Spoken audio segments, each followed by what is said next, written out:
Good morning seventh class, welcome to your mathematics class. हम लोगों ने एक्सरसाइज 14.1 कंप्लीट कर ली है। देन उसके बाद है आपकी topic inequality properties of triangle की। इनइक्वलिटीज प्रॉपर्टीज क्या होती है, ट्रायंगल की इनइक्वलिटी क्या होती है, सबसे पहले ये हम रीड आउट करेंगे। सबसे पहले इनइक्वलिटी का मीन समझते हैं। जैसे इक्वल का मीन होता है जो बराबर हो, लेकिन इनइक्वलिटी का मीन क्या हो, जो इक्वल नहीं हो, जो इक्वलिटी होल्ड नहीं करती, उसे हम क्या कहते हैं, इनइक्वलिटी। ठीक है, तो हमने पहले एक ट्रायंगल के लिए देखा था कि ट्रायंगल के अंदर अगर तीनों साइड इक्वल हो तो उसे हम क्या कहेंगे, इक्विलेटरल ट्रायंगल। ठीक है, पर अब कुछ नॉर्मल ट्रायंगल या स्केलर ट्रायंगल्स के बारे में पढ़ते हैं कि उनकी क्या क्या प्रॉपर्टीज यहाँ पे फॉलो होती है। जैसे आप फर्स्ट ट्रायंगल या जो फर्स्ट डायग्राम आपके यहाँ पे बना हुआ है उसको देखेंगे तो एक साइड है 3, एक साइड है 4। 3 + 4 करते हो तो 7 आता है, और 7 किससे छोटा होता है, 8 से। 7 इज लेस देन 8। ठीक है, तो पर इस वजह से यहाँ पे ट्रायंगल फॉर्म ही नहीं हो पा रहा है। अच्छा, मतलब दो साइड का सम अगर थर्ड साइड से स्मॉल हो तो वो क्या होगा, ट्रायंगल फॉर्म ही होना पॉसिबल यहाँ पर नहीं है। वापस से रिपीट कर रही हूँ, एक साइड थी यहाँ पे 3, एक साइड है 4, तो इनका सम हुआ 7, वो जो कि थर्ड साइड से छोटा है। और अगर थर्ड साइड से छोटा है तो ऐसा ट्रायंगल फॉर्म होना पॉसिबल नहीं है। सेकंड डायग्राम में देखेंगे, यहाँ पे एक साइड है 3, एक साइड है 4 और एक साइड है 7 सेंटीमीटर। तो 3 + 4 होता है हमारे पास 7 सेंटीमीटर, तो 7 सेंटीमीटर इक्वल है 7 सेंटीमीटर के। तो भी यहाँ पे ट्रायंगल फॉर्म नहीं हो रहा है क्योंकि टू साइड्स का सम यहाँ पे थर्ड साइड के इक्वल है, तो इक्वल होना भी पॉसिबल नहीं है। नेक्स्ट डायग्राम में देखते हैं, एक साइड गिवन है हमारे पास 3 सेंटीमीटर, एक 4 सेंटीमीटर, एक एंड 5 सेंटीमीटर। 3 + 4 हम जब करते हैं तो हमारे पास आता है 7 सेंटीमीटर, और 7 centimetre is greater then 5 centimetre. ये तो हम जानते हैं कि 7 बड़ा होता है 5 से, तो मतलब दो साइड का जो सम है वो ग्रेटर है थर्ड साइड से, तभी हमारा ट्रायंगल फॉर्म होना पॉसिबल है। अच्छा, हमेशा अपन ने 3 और 4 को ऐड किया, ऐसा जरूरी नहीं है। जैसे मैंने 3 और 5 को ऐड किया, 3 सेंटीमीटर एंड 5 सेंटीमीटर, तो कितना हो जाएगा हमारे पास, 8 सेंटीमीटर। और अगर 8 सेंटीमीटर ग्रेटर है 4 सेंटीमीटर से, तो ये ट्रायंगल फॉर्म होना पॉसिबल है। तो इससे बेसिस पे हम क्या थ्योरम पढ़ सकते हैं, आपकी बुक में यहाँ पे गिवन है, the sum of the length of any two sides of a triangle is greater than the third side. कि जो सम है दो साइड का वो ग्रेटर हो थर्ड साइड से। ठीक है, अच्छा नेक्स्ट प्रॉपर्टी हम पढ़ते हैं। ये यहाँ पे हमारे पास इक्विलेटरल ट्रायंगल फॉर्म हो रहा है। AB is equals to 4 centimetre, AC is equals to 4 centimetre and BC is equals to 4 centimetre. तो तीनों साइड किसी भी ट्रायंगल की इक्वल होती है तो हम उसे कहते हैं इक्विलेटरल ट्रायंगल। अगर दो साइड इक्वल होती है, यहाँ पे AB इक्वल टू AC है, तो ये क्या है, आइसोस्केलस ट्रायंगल। और जिसमें तीनों साइड अनइक्वल हो उसे कहेंगे स्केलर ट्रायंगल। ये हम पहले भी पढ़ चुके हैं। तो अच्छा, इसके आगे हम एक चीज और पढ़ना चाहेंगे कि हमने पहले तो देखा कि जो अगर दो साइड होती है उनका सम क्या होना चाहिए, ग्रेटर देन थर्ड साइड होना चाहिए। लेकिन दो साइड का difference smaller than third side भी होना चाहिए, ये भी हम देखेंगे। यहाँ पे लिखा हुआ है आपके एक statement, the difference between the length of any two sides of a triangle is smaller than third side. देखो, यहाँ पे एक ट्रायंगल बनाया था जो कि एक्चुअली ट्रायंगल फॉर्म हो रहा था, तो यहाँ पे हम देखेंगे कि इनका डिफरेंस क्या होगा। जैसे 4 - 3 कितना हो रहा है, 1, और 1 इज लेस देन 5 सेंटीमीटर, मतलब कि दो साइड का जो डिफरेंस है वो लेस है थर्ड साइड से। यहाँ पे इन दोनों का करते हैं, 5 - 4 1, और 1 क्या है, छोटा है 3 से। इन दोनों का करा, इन दोनों का करा, इन दोनों का करते हैं, 5 - 3 2 2 centimetre is always less than 4 centimetre. तो हम क्या कह सकते हैं कि डिफरेंस किसी भी ट्रायंगल की दो साइड का डिफरेंस क्या होता है, लेस देन होता है थर्ड साइड से। ये आपको समझने वाली बात थी इसके अंदर। देन उसके बाद किसी को भी कुछ भी डाउट है तो वापस से मुझसे कंसल्ट कर लेना। एक बार रिपीट करते हैं, the sum of the length of any two sides of a triangle is greater than third side. कि किसी भी ट्रायंगल के अंदर दो साइड का सम थर्ड साइड से बड़ा होता है। नेक्स्ट है, the difference between the length of any two sides of triangle is smaller than the third side. कि किसी भी ट्रायंगल के अंदर दो साइड का डिफरेंस स्मॉलर होता है थर्ड साइड से। ओके, ऐसे कंफ्यूज होते हो आप तो ऐसे पढ़ लो, AB plus BC is greater then AC and AB - BC is less than AC। इसको आप याद रख सकते हो। इससे भी आपका डाउट क्लियर हो जाएगा। उसके बाद है आपके पास example number 1, can a triangle have sides of length 6 centimetre, 8 centimetre and 10 centimetre. क्या ऐसा पॉसिबल है क्या? तो आप कैसे पता लगाओगे इसको पॉसिबल करने के लिए? आप किन्हीं भी दो साइड का सम करोगे, अगर वो थर्ड साइड से ज्यादा आता है तो वो क्या हो जाएगा, एक ट्राइंगल फॉर्म करेगा। मैंने 6 और 8 को ऐड किया तो 6 और 8 होता है हमारे पास 14 सेंटीमीटर, और 14 centimetre is always greater than the 10 centimetre. और अगर 14 सेंटीमीटर बड़ा है 10 सेंटीमीटर से, means sum of two sides is greater than third side, तो हम कह सकते हैं कि yes it is the measurement of triangles. इसके बेसिस पे आपको ट्राई आउट करना है। नेक्स्ट है आपके क्वेश्चन नंबर 2, आपको बहुत इजी है, ट्राई करना है। किसी को कुछ डाउट है तो आप मुझसे वापस से कंसल्ट कर लेना। उसके बाद है Pythagoras theorem of a triangle.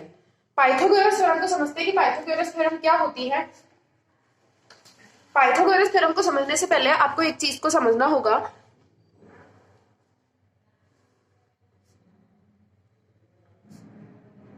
Pythagoras theorem is always applicable only and only in right angle triangle। की जो पाइथागोरस थ्योरम होती है वो केवल और केवल एक राइट एंगल ट्राइंगल के ऊपर एप्लीकेबल होती है, ना ही वो इक्विलेटरल ट्राइंगल के ऊपर, ना ही आइसोस्केलस ट्राइंगल के ऊपर, ना ही स्केलस ट्राइंगल के ऊपर वो एप्लीकेबल होती है। तो जब आपके पास पाइथागोरस थ्योरम का नाम लिया जाए तो आपको हमेशा याद होना चाहिए, हमेशा माइंड में होना चाहिए कि हम किस ट्राइंगल की बात कर रहे हैं। हम एक राइट एंगल ट्राइंगल की बात कर रहे हैं, जिसमें कोई भी ऐसा ट्राइंगल जिसमें एक एंगल 90 डिग्री का होगा। तो मैंने एक यहाँ पे ट्राइंगल बनाया है, ट्राइंगल ABC। ये एक राइट एंगल ट्राइंगल है क्योंकि angle B is equals to 90 degree है हमारा यहाँ पे, ठीक है। तो हम क्या कहेंगे, आपको सीधा सीधा ये फाइंड करना है कि इसमें हाइपोटेनियस क्या होती है, बेस क्या होती है। इन टर्म्स को समझते हैं। जो 90 डिग्री का एंगल है उसके जस्ट सामने वाली जो साइड है, यहाँ पे एक 90 डिग्री का एंगल बन रहा है, बड़ी या लॉन्गेस्ट साइड भी आप इसे कह सकते हैं। जो लॉन्गेस्ट या 90 डिग्री के जस्ट सामने वाली जो साइड है उसे हम कहेंगे हाइपोटेनस, ठीक है। हाइपोटेनस कहते हैं the longest side of the right angle triangle और the side opposite to the 90 degree is known as hypotenuse, ठीक है। अच्छा, बाकी की जो एंगल्स, बाकी की जो साइड्स होती है इन्हें हम लेग्स भी कह सकते हैं। लेग्स नहीं कहे तो जिसपे ये जो नीचे की साइड, जो जिसपे एडजेसेंट साइड होती है हाइपोटेनस के, उसे हम कहते हैं बेस, ठीक है। और जिसपे 90 डिग्री एग्जिस्ट करता है उसपे कहते हैं हम परपेंडिकुलर, ठीक है। तो जो 90 डिग्री के जस्ट सामने थी वो हाइपोटेनस, नीचे थी वो बेस, और स्टैंड था परपेंडिकुलर की तरह स्टैंड था, उसे परपेंडिकुलर साइड कहते हैं, ठीक है। तो अगर हमें पूछा जाए in triangle ABC hypotenuse is equals to, तो AC is equals to hypotenuse, BC equal to base और AB इक्वल टू परपेंडिकुलर, ठीक है। और angle B equal to 90 degree. ये आप इंफॉर्मेशन इस ट्राइंगल के बारे में दे सकते हो। अच्छा, ये तो इंफॉर्मेशन ट्राइंगल की थी, तो फिर पाइथागोरस थ्योरम क्या होती है? पाइथागोरस थ्योरम की यहां से पढ़ेंगे आप, the sum of square of legs of a right angle triangle is equal to the square of its hypotenuse, then it is known as Pythagoras theorem.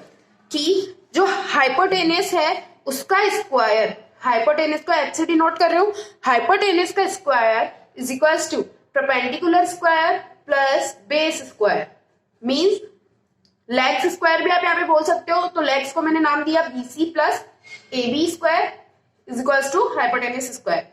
Pythagoras theorem क्या होती है? Hypotenuse square is equals to perpendicular square plus base square. कि किसी भी right angle triangle के अंदर Pythagoras theorem applicable होने का मीनिंग है कि जो उसका हाइपोटेनस है उसका स्क्वायर किसके इक्वल होगा? उसके लेग्स के स्क्वायर के सम के इक्वल होगा, ठीक है। तो लेग्स यहाँ पे परपेंडिकुलर और बेस, तो इनका स्क्वायर किया और उनको ऐड कर लिया, ठीक है। इस तरीके से आप पाइथागोरस थ्योरम को समझ सकते हो। किसी को कुछ डाउट रह जाता है तो आप मेरे से वापस से कंसल्ट कर लेना।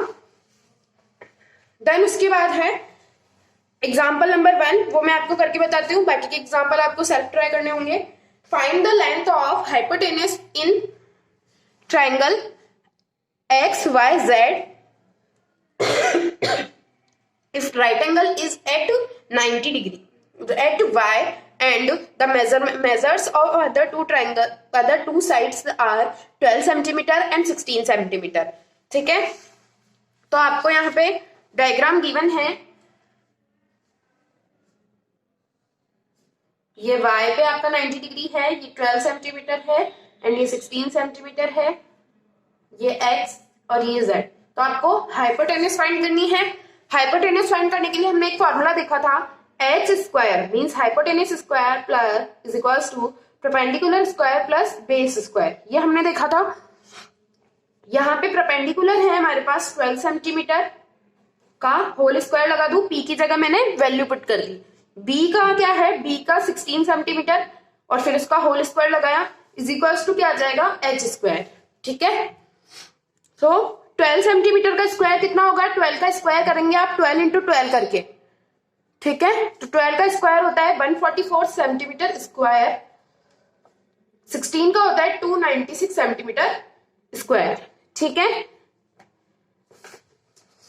अब आप क्या करेंगे, sorry 256 square, H square is equals to, इन दोनों को आप ऐड करेंगे तो आपके पास मिलेगा 400 सेंटीमीटर स्क्वायर. आप इन दोनों को जब ऐड करोगे तो 4 सेंटीमीटर स्क्वायर. अच्छा, आप सिंपली या तो इसको ऐसे लिख सकते हो, ये किसका स्क्वायर होता है, 420 सेंटीमीटर इंटू 20 सेंटीमीटर, कि 400 हमारे पास 20 का स्क्वायर होता है is equals to H square. H is equals to, इस पे रूट लगाएंगे 20 सेंटीमीटर इंटू 20 सेंटीमीटर. मैंने यहाँ पे रूट क्यों लगाया, क्योंकि जो इधर स्क्वायर था, तो अगर स्क्वायर को हटाना है तो इधर हमें रूट लगाना होता है, और अगर इस रूट के अंदर दो नंबर होते हैं तो एक निकल के बाहर आता है, तो 20 सेंटीमीटर बाहर आ जाएगा. तो h की वैल्यू क्या हो गई, 20 सेंटीमीटर. तो हमारे ट्राइंगल में हाइपोटेन्यूज की लेंथ क्या हो गई, 20 सेंटीमीटर. ठीक है, तो इस तरीके से आपको क्वेश्चंस को सॉल्व करना है. किसी भी क्वेश्चन में अगर आंसर नहीं आता है तो आप मुझसे कांटेक्ट करेंगे. Thank you class.